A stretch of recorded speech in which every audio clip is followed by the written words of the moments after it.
সংবিধানে রাষ্ট্র ধর্ম ইসলাম আছে বলে তোমার কেন জ্বলে রে বন্ধু, তোমার কেন জ্বলে? শয়তানে জ্বালে কি আগুন তোমারই বগলে, তোমার কেন জ্বলে রে বন্ধু, তোমার কেন জ্বলে? ইসলাম হলো শান্তির ধর্ম, আছে সুবিচার, অন্য ধর্মের প্রতি কভু করে না অবিচার। মিলেমিশে থাকার কথা, মিলেমিশে থাকার কথা দিয়েছেন নবী বলে, তোমার কেন জলের টাকলা, তোমার কেন জলে? আছে নিষেধ ধর্ম নিয়ে করা বাড়াবাড়ি, না জানিলে কিতাব খুলে দেখো তাড়াতাড়ি। যার ধর্ম সে করবে পালন, যার ধর্ম সে করবে পালন, কোরআনেতে বলে তোমার কেন জ্বলে রে মশালা, তোমার কেন জ্বলে? আছে না নাই?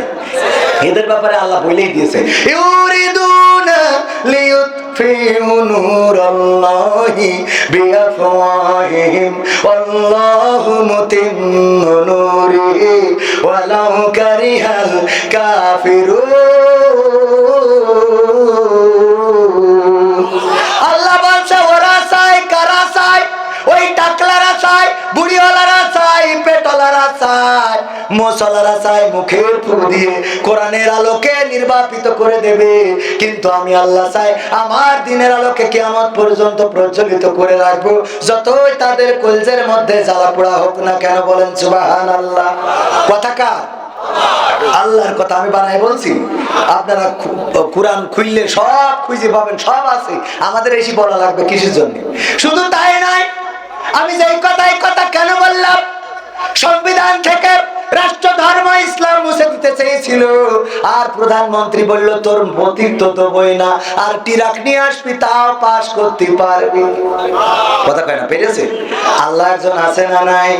আবার প্রধানমন্ত্রী ইসলামের পক্ষের লোক। প্রথমেই বলেছি মডেল মসজিদ এতগুলো করেছে, সুতরাং তাকে ইসলামের বিপক্ষের লোক মনে করার কিছু নেই। ওগো আমার ভাইয়েরা, আমি প্রধানমন্ত্রীর পক্ষেও না বিপক্ষেও না। আমার বক্তব্য হলো বাংলার জমিনে, আল্লাহর জমিনে আল্লাহর দিন কায়েম দেখতে চাই। আল্লাহর দিন, কোরআনের আইন, এটা দেখতে চান না? চান না? কারা কারা চান? দুটি হাত দেখতে চাই।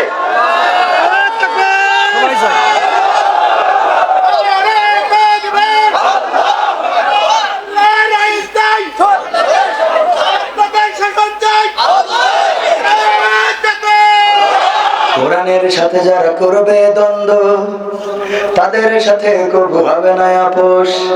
হবে? কোরআনের সাথে যারা করবে দ্বন্দ্ব, তাদের সাথে কবু হবে না আপোষ। কোরআনের সাথে যারা করবে দ্বন্দ্ব, তাদের সাথে কবু হবে না আপোষ। জেল জুলুম হলেও হবে, জেল জুলুম হলেও হবে, বিবেকের কাছে তবু রব নির্দোষ। আমার রবের কাছে রব নির্দোষ, মহান প্রভুর কাছে রব নির্দোষ।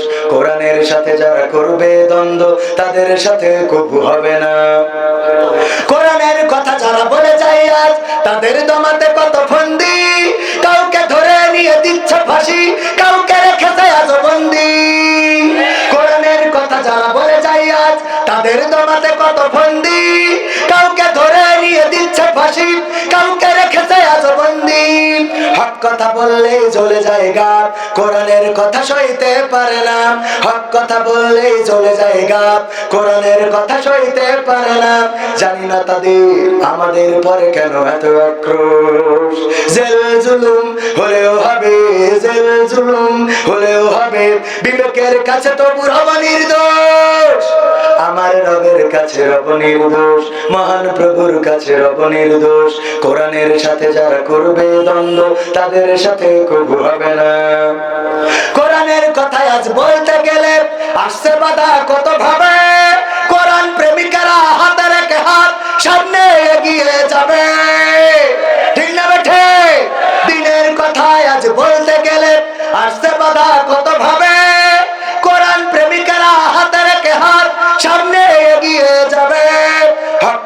বলতে করি না কো ভয়, জীবনের বিনিময়ে আনবো বিজয়। হক কথা বলতে করি না কো ভয়, জীবনের বিনিময়ে আনবো বিজয়। বুকে আছে শক্তি, অন্তরে আছে সাহস। জেল জুলুম হলেও হবে, জেল জুলুম হলেও হবে, বিবেকের কাছে তো পুরাবো নির্দোষ। আমার রবের কাছে রব নির্দোষ, মহান প্রভুর কাছে রব নির্দোষ। কোরআনের সাথে যারা করবে দ্বন্দ্ব, তাদের সাথে কবু হবে না আপোষ। কি করা যাবে? আল্লাহর নবীকে আল্লাহ বলে দিলেন, ওয়াল্লাযী আরসালা রাসূলাহু বিল হুদা ওয়া দীনিল হক লিইয়ুযহিরাহু আলাদ দীনি কুল্লিহি ওয়ালাউ কারিহাল মুশরিকুন। আমার আল্লাহ বলে দিলেন, ও রাসূল, আমি আপনাকে সত্য দিন সহকারে পাঠালাম এই জন্য যে আপনি সকল দলের উপরে, সকল মতের উপরে, সকল ধর্মের উপরে, সকল বর্ণের উপরে, সকল গোত্রের উপরে আমার দিনকে বিজয়ী করে দেখাবেন। আদেশটা কার? আদেশ করেছেন কার উপরে? আল্লাহ রাসূলের উপরে। কে? আল্লাহ আদেশ করলেন আল্লাহ রাসূলের উপরে। সকল মত, সকল দল, সকল ধর্ম, সকল বর্ণ, সব কিছুর উপরে আল্লাহর দিনকে বিজয়ী করে দেখাতে হবে।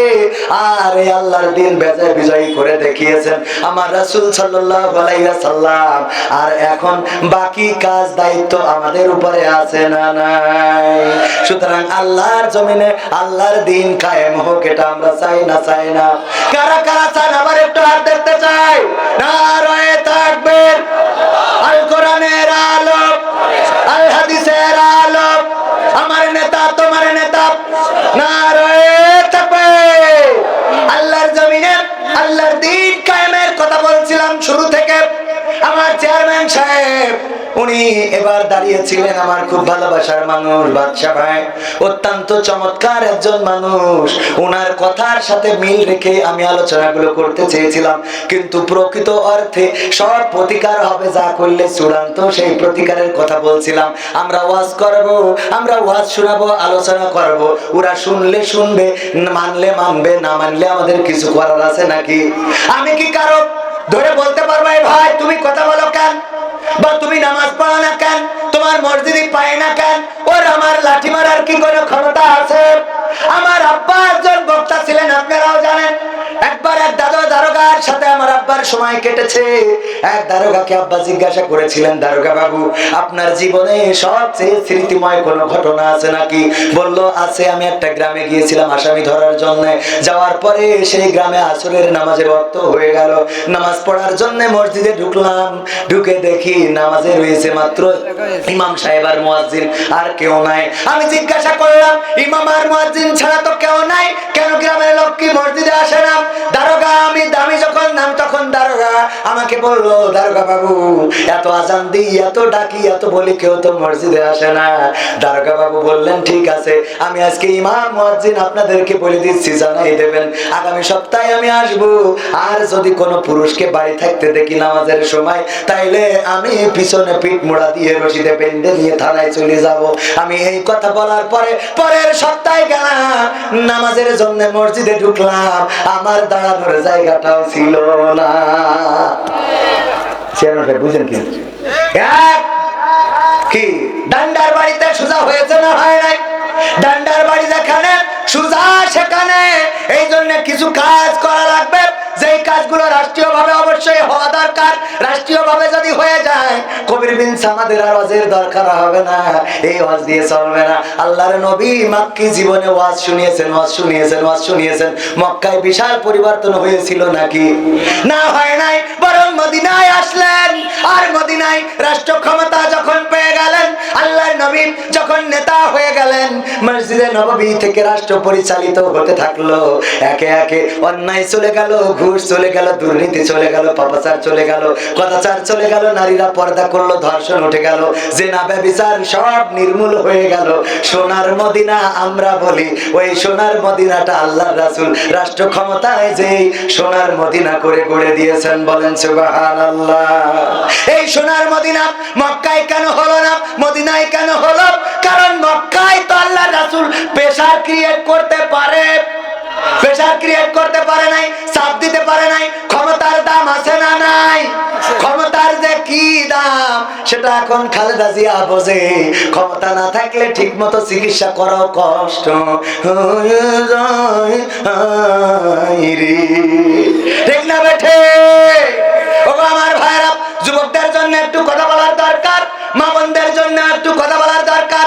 আমার সভাপতি বলেছেন মহিলা প্যান্ডেলে জায়গা ধরছে না, মা বোনরা সব জায়গায় বেশি।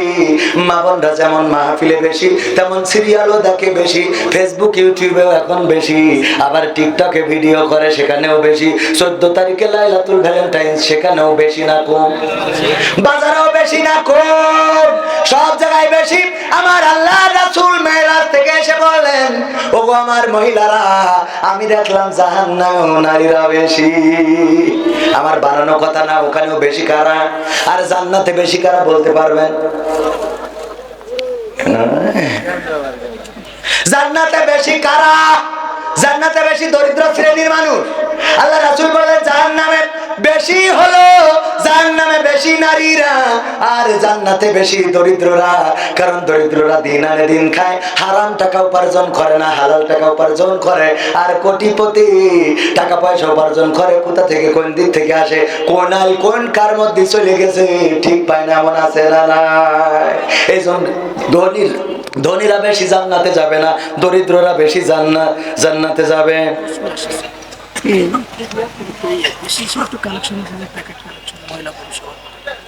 এটা ওই বড় বড় হুজুরদের ক্ষেত্রে এগুলো বিতর্কিত হতো। শবে বরাত নিয়ে বিতর্ক আছে না নাই? একদল বলে পালন করা যাবে,